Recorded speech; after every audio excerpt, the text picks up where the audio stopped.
Big. So, ayan na. Ilagay na natin tong bangus. Ayan. So, ayan. Nahiwa-hiwa na natin yung kalabasa. Ayan. So, malinis na yan. Ayan mga lodi. So, magluto tayo ngayon ng ano. Wala ko ito. Tagalog ka dahi. Bisaya ka dahi ka. Bangus. Ay, luluto ko ngayon. Kaila ka na ako? Bangus mga Mari, lodi. kaila ka na ako? Kaila ka na ako?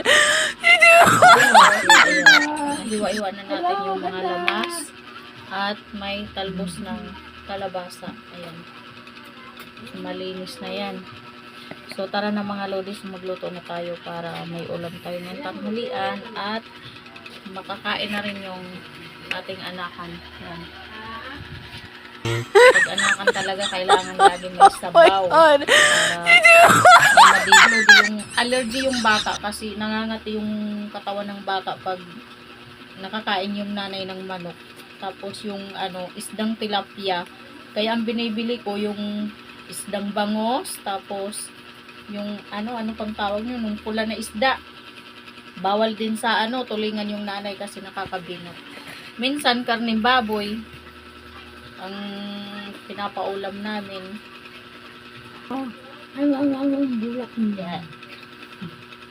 Ayan. Wow!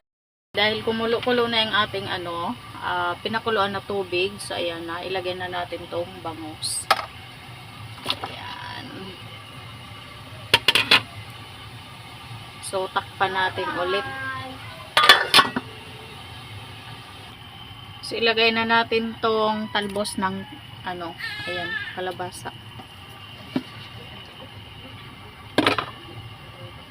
Ayan siya mga lodi.